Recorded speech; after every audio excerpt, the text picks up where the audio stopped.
Siyempre, nakita ko dun si Piolo Pascual. Ah, talaga? Tsaka si The Lawyer. Ay, talaga? Nakita mo? Ang narinig ko lang, naku, kasabihin niyo naman, Marites ako. Bini ba talaga yun? Ano yung kwento doon? Oo, may video na parang Bini members Stacy, Joanna, and Colette were seen laughing together while Sean and Ethan demonstrated a act. Bakit hindi na masyadong maingay ang Bini ngayon? Bakit parang mas sikat sila nung araw kesa daw sa mga panahon ngayon? Pero in fairness sa SB19 may clamor sa kanila. So what do you mean, Jex? Walang clamor sa Bini? Si River gusto nang lumabas. Ha? Talaga? Even si Clang o si Clarice gusto na rin lumabas. So, nagpe-play safe na yung iba. Sino na yun? Ako napapansin ko si Esnir. Kumukumpit na eh. Parang hindi nagkakampanya si Bimbi Aquino para kay Bam Aquino. Hello mga kampi! Dito po ang inyong mga lingkod. Ito po si Mama Loy! Ito po si Tita Jex! At ito naman po si Papa O, sin OG Diaz. So, ano pa nga ba ang lagi niyong inihirit sa amin? Ay! I-chika mo na!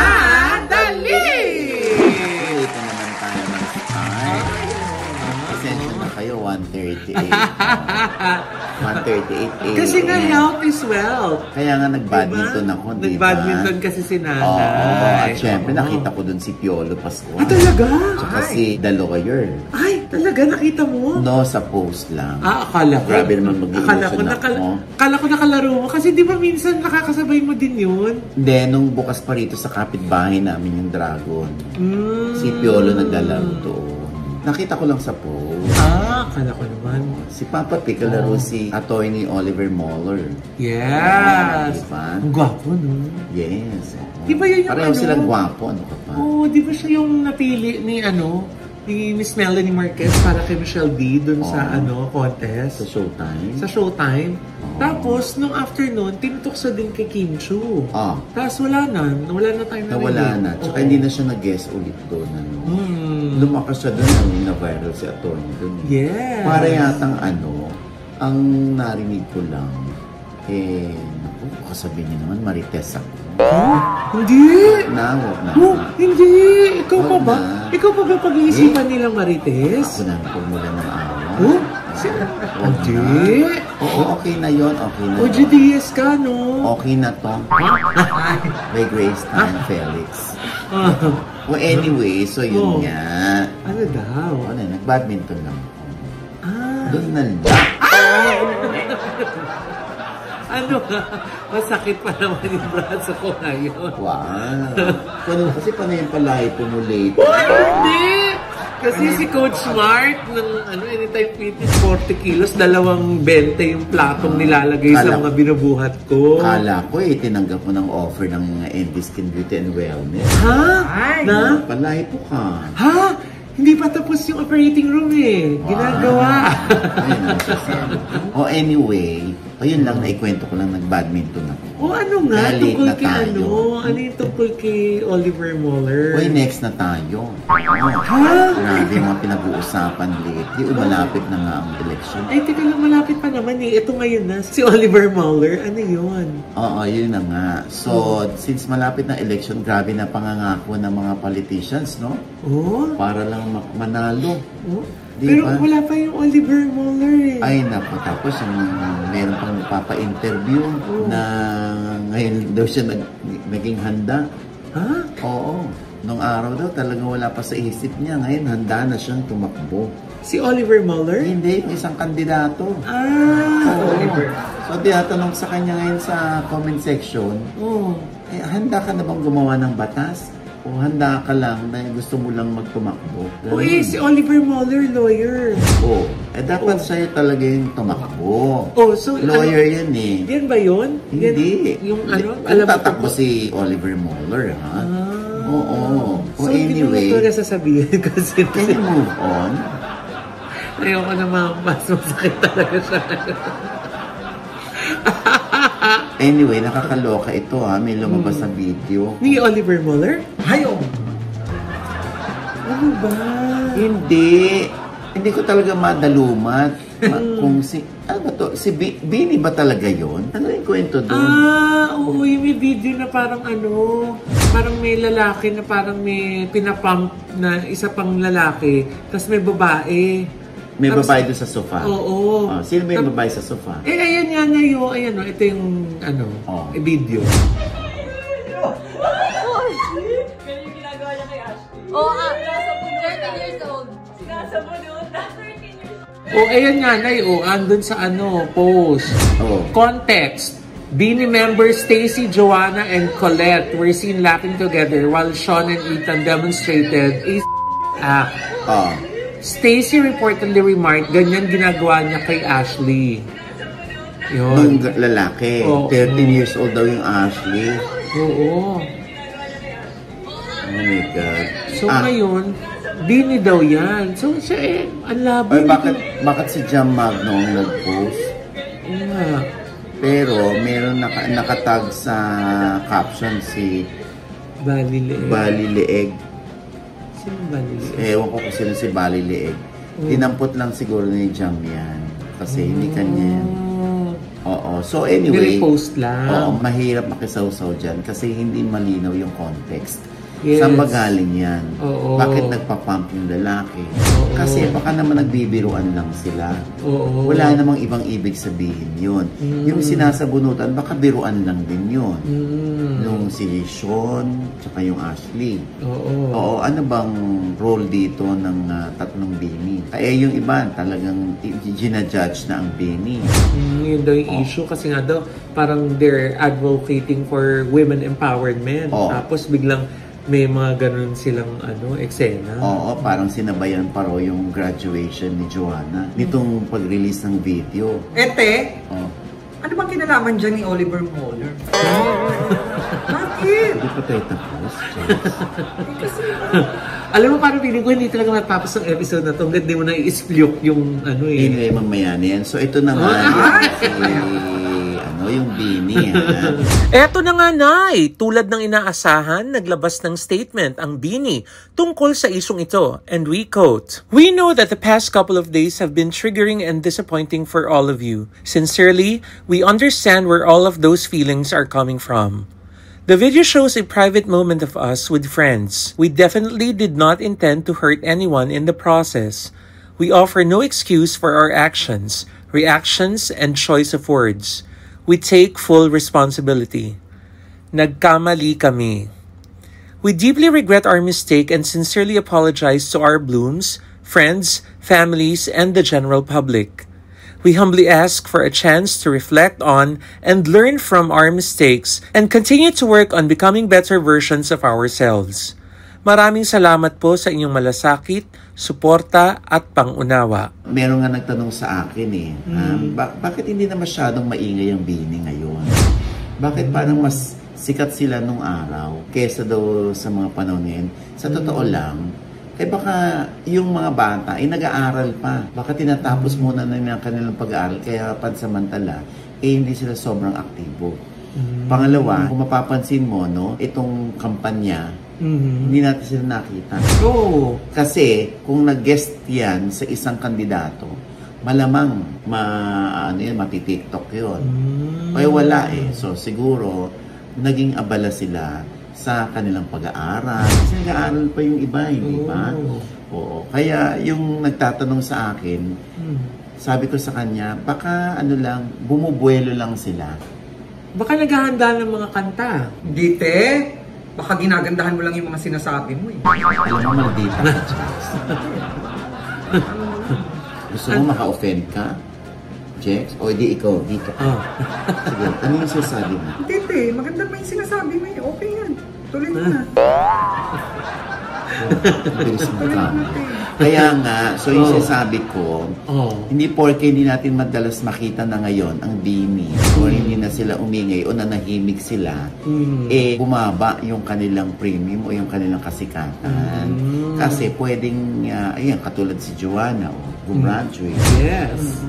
Malay mo, nagpahinga muna sila dahil Diyos ko, nag-Philippine Arena, nagtatlong beses sa Araneta Coliseum.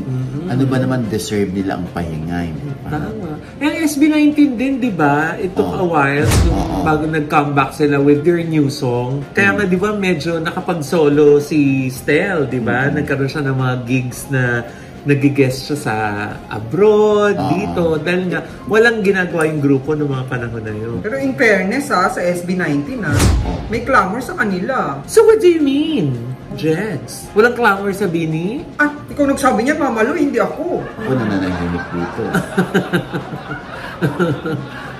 Ako naniniwala ako, nag-aaral ng mga bata, tsaka gumagawa ng bagong kanta. Cambio, ha? Pinaganda mo na. No, basta ako ay naniniwala na may karapatan ding magpahinga saglit ang mga bata. Tama. Siyempre nagpapasabik sila. Kumbaga nag-create ulit sila ng mystery para ma-miss sila. Punto de vista mo ba yun ay bilang isang manager? Yes, oo, ganun lang yun. Pero huwag naman sana nilang tagalan. Baka makalimutan na sila ng tao. Alam mo, hindi tayo ang manager ng Bini. So, discard nila yan. Ang importante na ilatag natin. Nag-dits ka, darling. Diba? Kiyompaling kita dyan. Ilatag naman natin. Oo. Maganda. Dahil dyan, Diyos ko, kailangan ipasok ka sa PBB. Ha? Oo, Jex, oo. Andun yung crush mo si David Licao ko. Oo.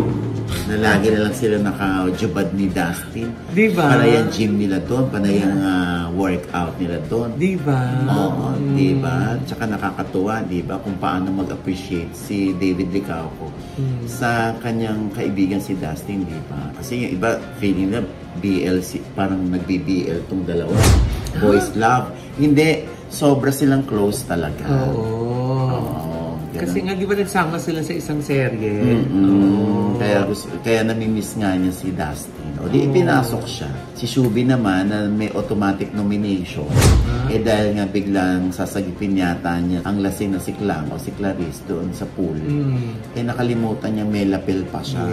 Yes. Pagka ganun kasi na tumalong ka ng pool na nakalapel ka, matik yon. Ang bigat ng parusa, so automatic nomination. Na-nominate din itong si Cyril Manaba. Yun na nga, pinasok ni River si... Ang alin ang pinasok? Yung niya. Ay! Totoo ba?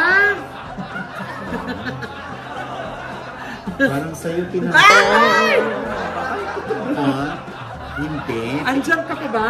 Pinasok ni River si Big Brother para kausapin na baka pwedeng siya na lang ang manominate. Huwag na si Cyril. Kasi 3 weeks pa nga lang doon si Cyril at feeling ni River may maibibigay pa at maiko-contribute si Cyril. Lalo na't naringgan natin si Cyril na sa tagal niya sa industriya, wala siyang savings. Oo nga, Nay. So siguro feeling ko doon nang gagaling si River. Lalo na naging close instantly sila ni Cyril. Parang naging kuya-kuya siya at naging ate-ate niya itong si Cyril. At saka na yung nananawagan si Zijan Haranilla na i-save si Cyril, di ba? Huwag mo na siyang palalabasin, sabi ni Zijan. Ano nangyari, Nay? Pumayag ba si Kuya dun sa request ni River? Hindi pumayag si Kuya, pero pumayag si ate. Ay! Ano ba?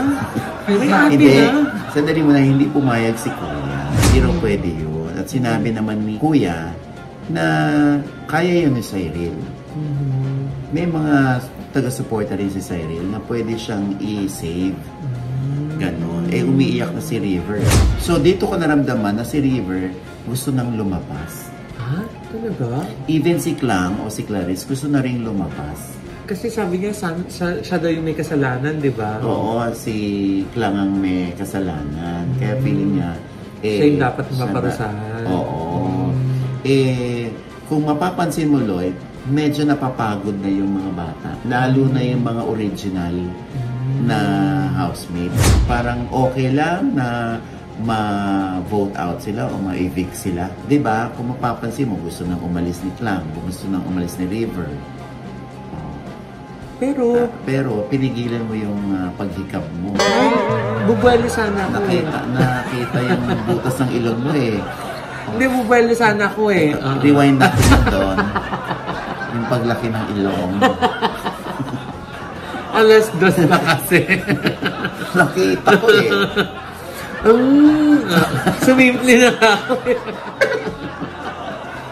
So anyway, kung mapapansin mo, Loy, talagang kahit dalawa yung naiibig, napapagod na rin yung iba.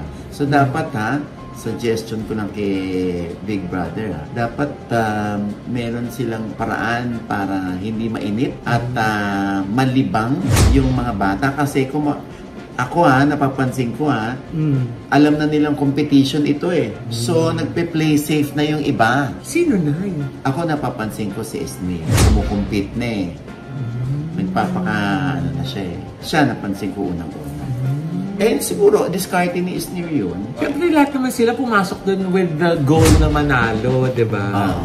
Pero gaya na lagi sinasabi ni Bianca Gonzalez, let's just trust Big Brother. Alam niya yung ginagawa niya, diba? Lagi siyang may rason sa mga bagay na mga pinagagawa niya at saka mga desisyon niya sa loob ng bahay. Pero paano mo naman bibigyan ng trust si Big Brother? Hindi nga natin nakikita yan. Pero, naririnig mo. Oo. Nakakausap mo. Nila, hindi ako. Nakakausap nila. Oo. Yun yung At saka tama sino na. ba may-ari ng bahay? Kuya. Big Brother. Bahay niya yun eh. His house, his rules. Yes, diba? tama. Ikaw eh. Basta ako naaaliw ako ngayon kasi napakataas ng ratings ng Pinoy Big Brother Collab Celebrity Edition. Ang daming nakatutok. Oo. Ito na. Nanood kami ng sine ni Zanjo Maruto. Ay, te, alam ba yan ni Ria Ataide? Na lumabas kayo? Date ba yan? Alam mo mga malilisyoso kayo. Kumpare ko yun si Zanjo. Ninong yan ang anak ko. Oo, si Georgina. Ito na, hindi nanood kami sabay ng How to Get Away from My Toxic Family. Oh, the movie! Yes. So, tinanong ko siya kung nagustuhan ba niya yung pelikula. Gustong-gusto niya yung pelikula. Yes. At na-excite siya para sa mga kababayan natin na OFWs, sa mga balikbayan. Yes. Para sa kanila kasi yun. Tama! At parang parang may touch siya ng How to Make Millions Before Grandma Dies. Naiyak niya. Diba? Nakakaloka. Naiyak din ba siya sa sarili niyang pelikula? Oo, teary-eyed siya. Nakakaiyak po kasi talaga. Kaya nga si Zanjo ay may imbitasyon sa mga kababayan natin dyan sa California, sa LA, sa Beverly Hills. May imbitasyon sa inyo si Zanjo. Eto. Hello! Hi sa mga kababayan natin dyan sa Los Angeles, California. Meron pong special screening, may international screening, ang How to Get Away from My Toxic Family sa Lumiere Cinema at the Music Hall, Beverly Hills po. Sa May 18 yan, 2 p.m. Pagkita-kita po kayo dyan, makakasama nyo si Paren OG Diaz at si Mama Loy. Okay? For tickets, email lang ang howtogetaway.toxicfamily@gmail.com. Thank you. At siyempre, salamat din po sa producer namin dyan, Oliver Carne. Enjoy guys! Naku, mga kababayan dyan, napanood ko na po itong pelikula namin. Sigurado ako, lahat po kayo makaka-relate sa bawat characters ng pelikula ito. Kaya mag-enjoy po kayo at isama nyo buong pamilya, pati mga kaibigan nyo.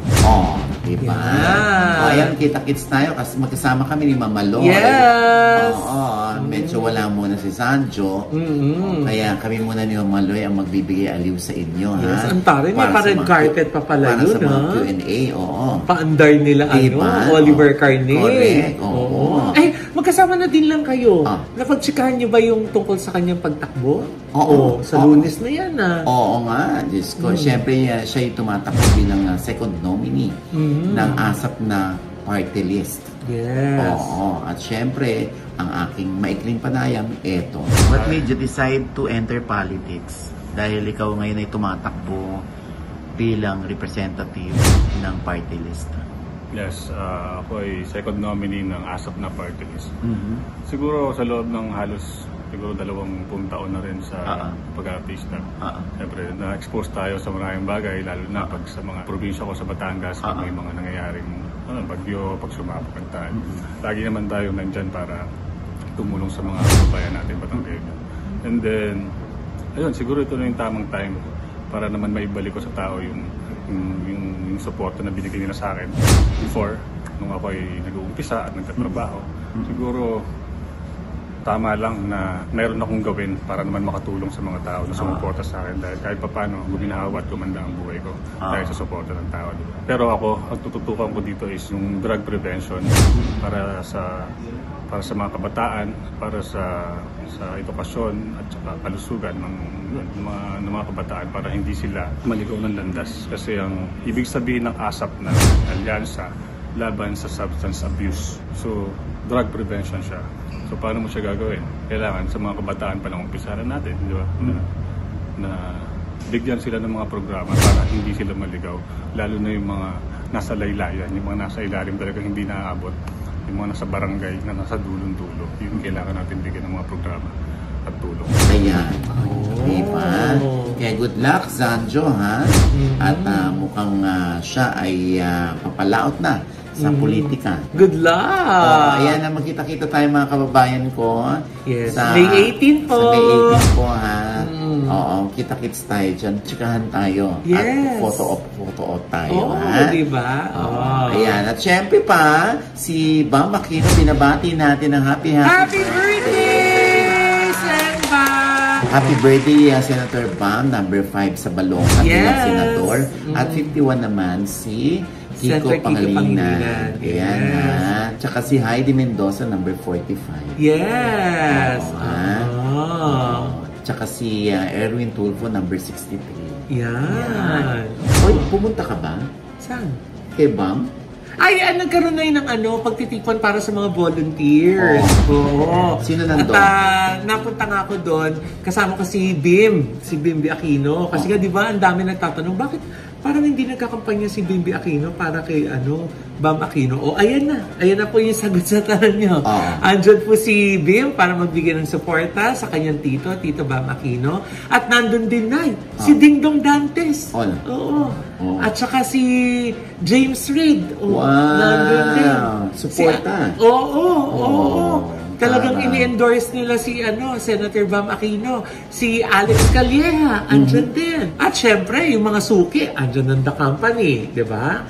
Syempre, tuwan-tuwa tayo na nakapasok na tayo sa top 12. Alam nyo, in 2024, number 24 rin tayo nagsimula. 24 to 28, tandang-tanda ko pa talaga. And every month, pataas ng pataas, inayod natin to, tinrabaho natin to, hanggang sa linggong ito, pasok na tayo sa top 12. And alam nyo po, hindi lang to dahil sa akin, dahil napakarami pong tumutulong. Maraming artists and celebrities, gaya po ni Mama Ogs at ni Mama Loy na nagvo-volunteer. Marami pong sumusuporta, my family, yung nanay ko na naging viral, na binati ni Mama Ogs, yung asawa ko, mga anak ko, mga pinsan ko, and of course, napakaraming kabataan. So many youth volunteers na tumutulong, naga-house to house, nangungumbinsi. Ito pong pag-akyat natin, hindi lang po ito dahil kay Senator Bam, dahil marami pong tumutulong, maraming sumusuporta, at sana po hanggang sa dulo ng kampanya, laban pa rin tayo. Siyempre po, pagbalik natin sa Senado, bibigyan pansin pa rin natin ang edukasyon. Napakahalaga po ng edukasyon sa pag-angat ng isang pamilya at sisiguraduhin po nating merong access to quality education ang mga kabataan natin. Yung libreng kolehiyo po, yan yung naging batas natin back in 2016, 2017. Mahalagang mapondohan po ito, mapalakas, maprotektahan at siguraduhin natin na mas mataas po ang funding upang mas maraming kabataan ang pwedeng makinabang dito po sa batas ng libreng kolehiyo. Yung nais rin po nating i-partner sa libreng kolehiyo, yung tinatawag po nating siguradong trabaho.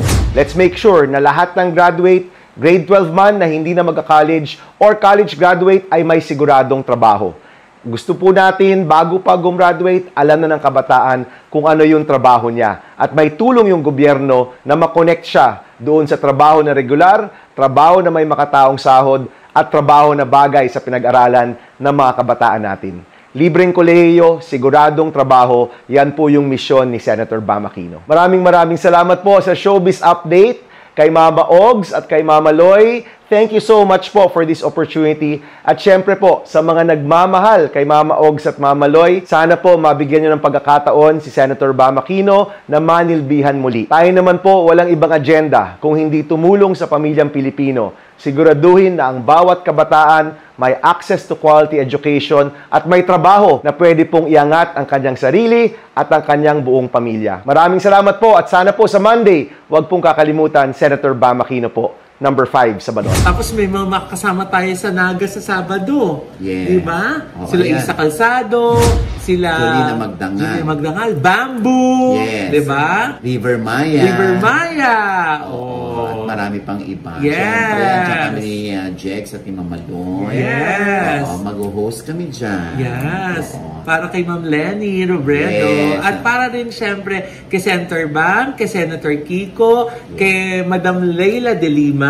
Diba? ML Party List. Yes. Yan, ha? Yes. Kita-kits tayo dyan, Sa mga ha? kababayan natin sa Naga, see you po. And with that, mga kaibigan, ito po ang inyong mga lingkod. Ito po si Mama Loy. Kung nanonood po sa amin, hindi pa namin subscriber, please subscribe now na.